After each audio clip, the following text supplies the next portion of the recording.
Chicos, le damos la bienvenida a Oscar Testa. Él es ex juez de la Cámara Segunda del Crimen de Río Cuarto y nos viene a desburrar un poco. Vamos a charlar sobre el juicio por la muerte de Diego Armando Maradona. Hola, Oscar, ¿cómo estás? ¿Tanto tiempo? Se está acomodando todavía. Démosle tiempo que se siente. Perdón. La mañana con ustedes. No te dejé llegar. Ahí está. Hace mucho tiempo que no nos vemos. Sí, bastante. Si puede ser, acércate un poquito bien al mic, así te escuchamos perfecto. Está perfecto, Doc. Bueno, está pasando bastantes cosas en el plano judicial argentino, pero uno de los que más nos llama la atención es el juicio por la muerte de Diego Armando Maradona. Concretamente es un juicio hay 7 imputados, hay muchísimos testigos y se cuestionan las circunstancias de la muerte de Diego. ¿Qué nos puedes contar acerca de ese juicio así en primera instancia? Bueno, el juicio en sí tiene como imputados y acusados todos del mismo delito, homicidio simple con dolo eventual. Empezó el martes, se va a hacer martes y jueves, se calcula que se va a extender más o menos hasta julio y prácticamente lo que se ha desarrollado hasta ahora son los pasos formales previos, es decir, el juicio en sí mismo, digamos lo que puede llegar a ser el corazón, el núcleo de la causa, que va a pasar por el análisis de los testimonios, las pericias y demás. Todavía no se ha empezado a producir absolutamente nada. Ahora son los argumentos iniciales, podría decirse. Exactamente. Digamos que cada una de las partes, la Fiscalía y los abogados defensores, el día martes han expuesto su teoría del caso, es decir, qué es lo que pretenden acreditar y qué entienden que ha ocurrido allí. Para la acusación y para la querella, evidentemente que están dadas las condiciones para obtener una sentencia favorable a sus intereses, es decir, una condena para los acusados, y todas las defensas plantearon desde su punto de vista que sus defendidos son todos inocentes. El día de ayer, jueves, prácticamente se llevó casi toda la mañana el conflicto por el cual fueron apartados 2 de los abogados de uno de los enfermeros, Almirón. Precisamente el motivo fue la colisión de intereses defensivos respecto de Almirón y de la enfermera Dayana Madrid, que fue apartada de este juicio precisamente porque actuaba como de alguna manera está involucrada con la misma acusación, pero ella formula acusaciones respecto de los otros. Claro. Del grupo se va a hacer un juicio aparte. Sí. Que se calcula o tiene previsto que va a ser en el segundo semestre de este año. Estos abogados defienden al enfermero Almirón y también a Dayana Madrid. Claro. La colisión de intereses es evidente, pese a que los abogados se opusieron firmemente a ser apartados. Al final el tribunal resolvió la inconsistencia de las defensas simultáneas de ambos y quedó con el tercer defensor que tenía. El del banco de suplentes. Exactamente. Por lo tanto, en estas cuestiones preliminares se han llevado los 2 días de audiencia. Sí, Oscar, hablábamos el otro día de la carátula del caso, queríamos entenderla un poco, el homicidio simple con dolo eventual, y quisiera saber yo, ya que estamos, ¿cuál es la diferencia o cómo se contrapone con un caso de mala praxis? Bien. En sí, la mala praxis como tal no es delito. Un hecho que se pueda calificar como mala praxis puede caer dentro del delito culposo o del delito doloso. El delito doloso con dolo eventual, obviamente, porque si hay intención de causar la muerte de una persona ya no podemos hablar de mala praxis, sino lisa y llanamente de un homicidio simple. Claro. Con dolo directo. El dolo puede ser directo, puede ser eventual, y la diferencia con la culpa radica en que en el delito culposo, que era precisamente la primera calificación que tuvieron los involucrados en la muerte de Maradona, es aquel que se produce por imprudencia o negligencia del sujeto activo, y que no busca en sí la muerte de alguien, sino que por acción o por omisión realiza conductas que terminan desencadenando la muerte de una persona. Esa situación es muchas veces difícil de diferenciarla del dolo eventual. El dolo eventual ocurre cuando el sujeto tampoco quiere matar a la persona, pero sí se tiene que representar la posibilidad que con su conducta se genere la muerte de alguien. Y no le importa, sigue adelante, y si se da, y si no se da a otra cosa, me da exactamente lo mismo. Claro. Esos son los supuestos del dolo eventual, que es la acusación que pesa en este momento sobre la totalidad de los acusados. Que puede ir desde el juegue, o sea, que pase lo que tenga que pasar, al ¿y qué querés que haga? Porque eso es algo que se habla mucho del caso Maradona, que se habla de él como un paciente que era muy difícil de tratar, de controlar, que tenía como que imponía su decisión por sobre la de los profesionales, y sin embargo el profesional tiene el deber de hacer algo para que eso no ocurra, para que no termine en muerte, digamos, básicamente. Sin ninguna duda, precisamente un actuar diligente. Digamos que Maradona seguramente, sabiendo los rasgos de personalidad que tenía, no era un paciente fácil, de eso no cabe ninguna duda. Ahora, ¿qué es lo que corresponde? Poner absolutamente todo lo que el conocimiento y la ciencia de cada uno de los involucrados al servicio de la salud, de la recuperación, de la curación de Maradona, por un lado, y por otro lado, si eso le resultaba imposible, tomar las medidas de prevención suficientes como para que eso se hiciera valer. Una de las cuestiones básicas que se está acusando a estas 7 personas es de que la vivienda no reunía las características adecuadas para alojar a una persona con la patología de Maradona. No, se ven las imágenes y es una casa común y corriente, muy chiquita, con habitaciones poco acondicionadas para una situación como la que vivía él. Así es, y ninguno de los involucrados en este caso hizo las gestiones suficientes como para que fuera trasladado, reinternado. Tenemos que recordar que Maradona había sido operado de un coágulo subdural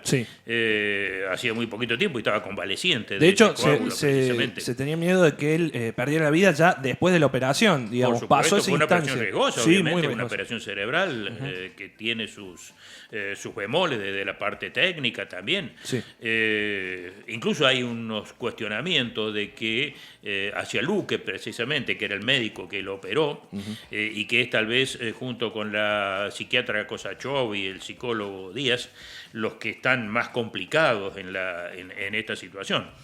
Haciendo un paréntesis, no creo que todos vayan a terminar recibiendo y siendo condenados por lo mismo. Es probable que a algunos sí, otros se les baje la calificación de culposos, e incluso a algunos me parece que la responsabilidad que tienen es bastante secundaria y no terminarían en una de esas con una absolución por la duda o algo por el estilo.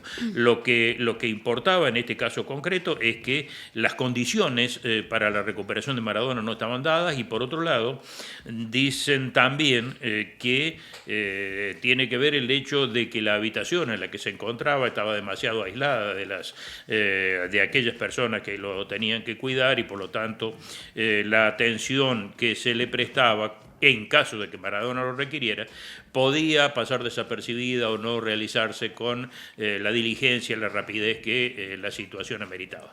Se está hablando de una agonía de 12 horas y prácticamente allí es casi imposible que zafen por lo menos del delito culposo. Si eso está confirmado, por lo menos del delito culposo no van a salir, exactamente. Podrán pelear si es culpa o si es dolo eventual, pero que hay responsabilidad de las personas que lo estaban cuidando, que estaban alrededor de él, no cabe ninguna duda. Oscar, ya capaz ahora a título personal, teniendo en cuenta la relevancia del caso en Argentina, ¿cómo crees que si es que puede afectar la presión mediática y la opinión pública en un juicio de estas características?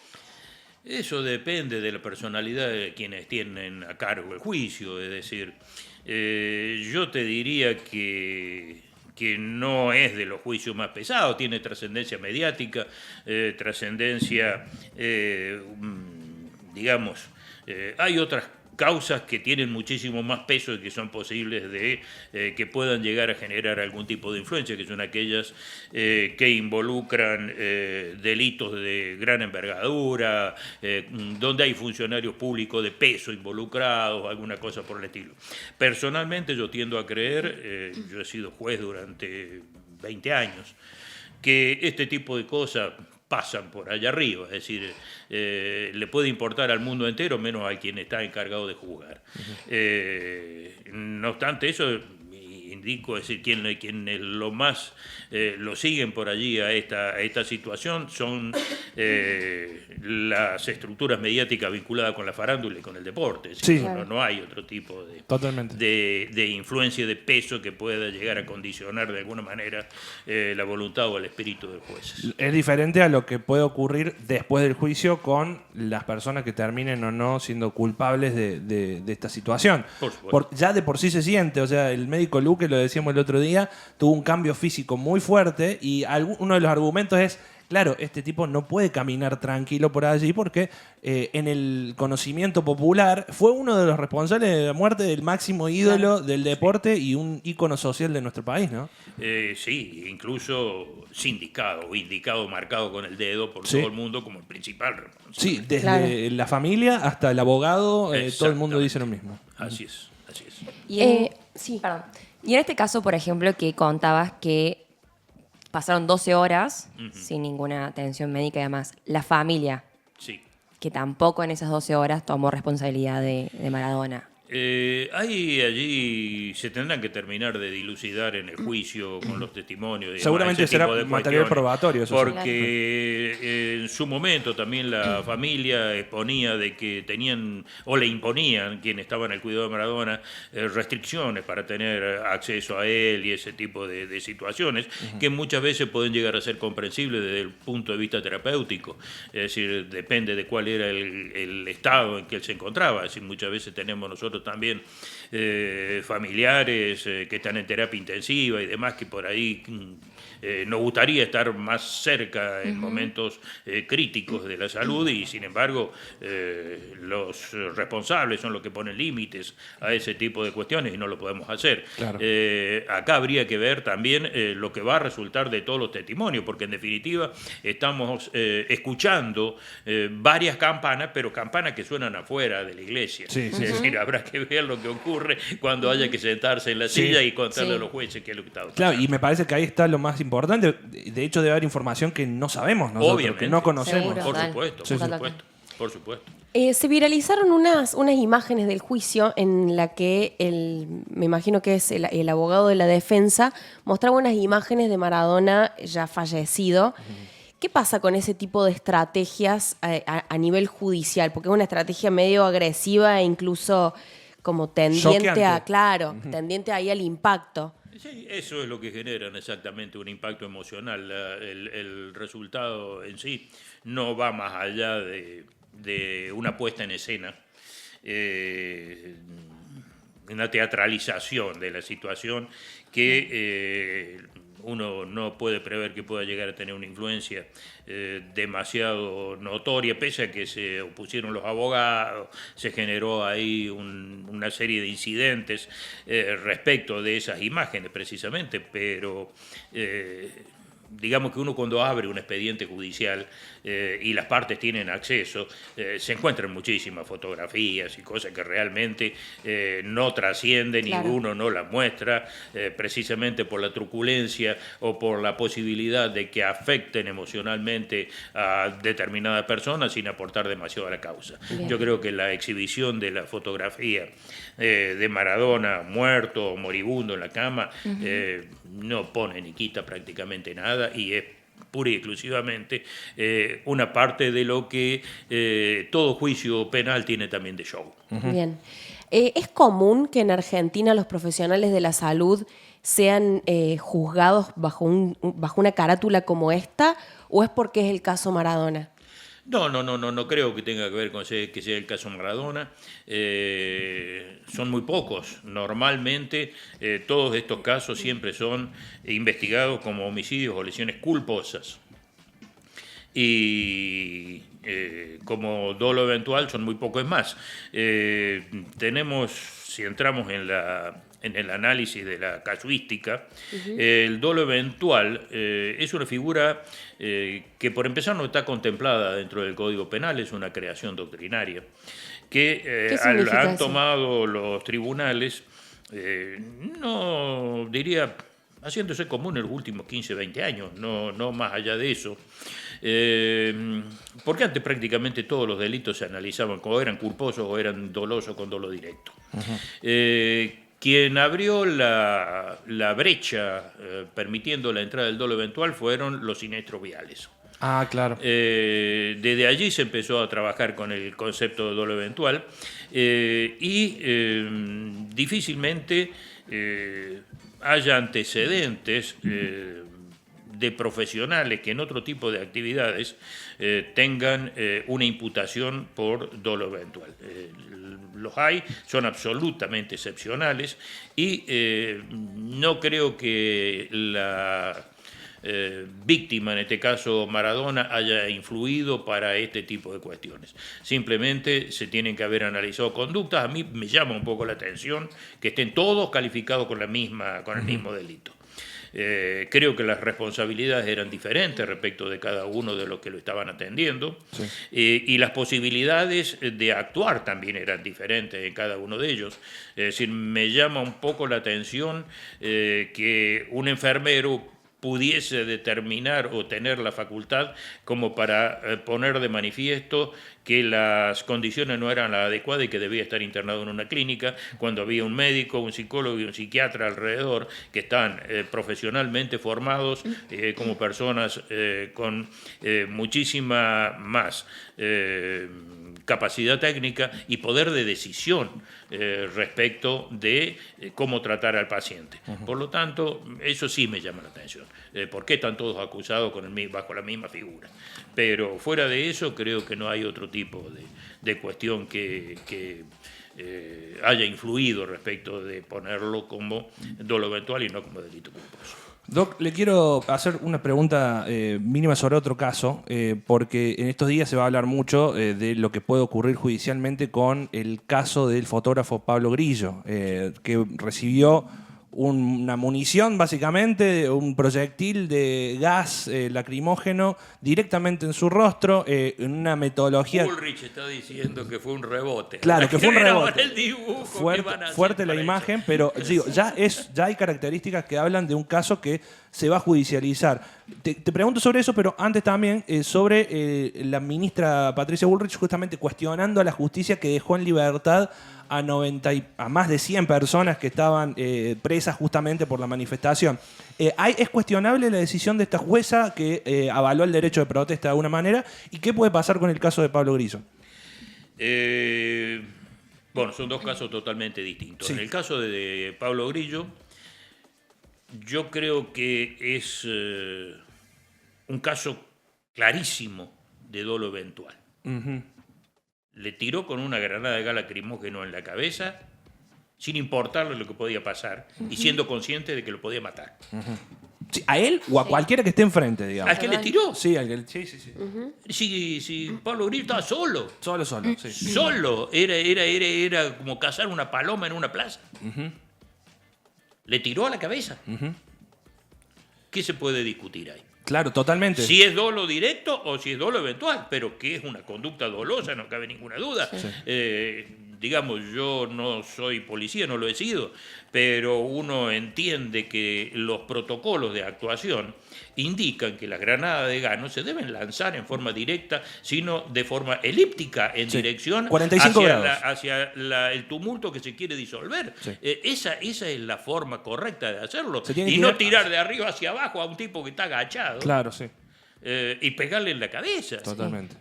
Realmente, o cabe en una o cabe en la otra. Bueno, pero eso... La cuestión habrá que ver ahora Sí. si lo individualizan, El tema es que se judicialice de la manera... Se está esperando, imagino, por la evolución de Pablo. Digamos, Obviamente. porque eso va a ser De cualquier clave. manera se puede estar investigando ya sin ningún Sí. problema, independientemente de cómo termine. Total. Porque en este momento se le tendría que calificar, supongamos que sea un Juan X, Claro. el autor del disparo, como autor de, yo en este momento lo calificaría directamente como lesiones gravísimas,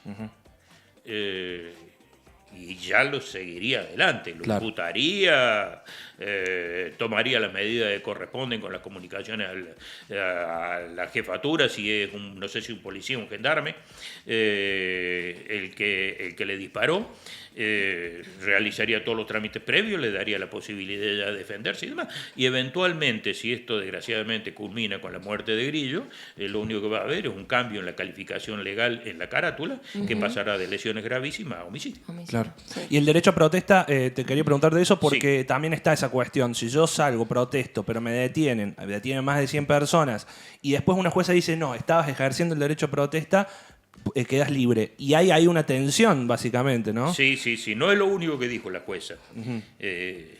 Esta mañana me estaba desayunando con el titular de Clarín que decía jueza camporista. Claro, era una jueza con determinada inclinación política, claro. Una cuestión extraordinariamente tendenciosa en la calificación. La jueza lo primero que dice, me han puesto a disposición 90 y pico personas. Sí. Lo único que me han hecho es identificarla, pero no me dijeron qué hicieron, no me dijeron en qué circunstancias lo detuvieron, no me dijeron cuál es el delito que tienen y por lo tanto, al carecer de todos esos elementos, lo único que puedo decir es que fueron capturados en el momento en que estaban procediendo a manifestarse en reclamo del tema jubilar. Ejerciendo un justo derecho. Exactamente. Artículo 14. Esto dice, si lo único que tengo es que estaban manifestándose, estaban ejerciendo un derecho constitucional y por lo tanto no existen elementos de juicio alguno que me permitan mantener la detención de ellos. Totalmente. Tomado eso como pauta general, creo que han quedado detenidos 5. Sí, poquitos. Muy probablemente esos 5 hayan dicho, sí. Ataqué a un policía. Claro, le pegaron a un policía, prendieron fuego a un patrullero, una piedra. Lo que sea. Pero hay una conducta delictiva que apunta con nombre y apellido a alguien determinado. Sí. En ese caso concreto, habrá que pedir los antecedentes, ver si no tiene alguna condena previa, habrá que ver cuál es la entidad y la gravedad del hecho, habrá que ver una serie de factores antes de disponer la libertad. Claro, no es simplemente voy a protestar, corto la calle, voy preso. O sea, para dejar en claro ese mensaje, ¿no? También por supuesto. Digamos que lo que ha hecho la jueza camporista, es ajustarse, pero específicamente a lo que dice la ley. Claro. No cabe ninguna duda de que no hay ninguna extralimitación y solamente una conducta o una mentalidad fascistoide puede pretender que en esas condiciones alguien esté más de 2 o 3 horas en una comisaría y permanezca sin una acusación formal, porque no tienen una acusación formal. Claro. No llegaron con ninguna acusación formal.